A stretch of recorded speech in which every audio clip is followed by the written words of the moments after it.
In this video, how to Venmo money, cellular, I will show you step by step how to send money using Venmo on your phone.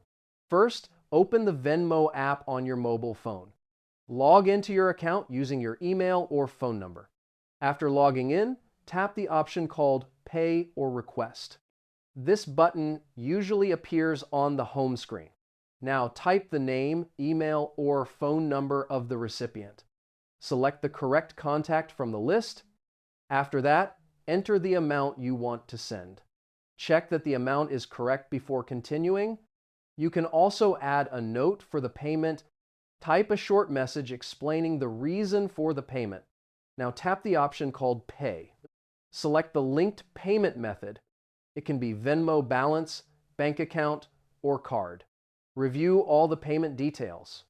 Check the recipient name and payment amount. After that, tap Send to confirm. The payment will be processed immediately. You will see a confirmation on the app screen. This is how you can send money using Venmo on your phone easily.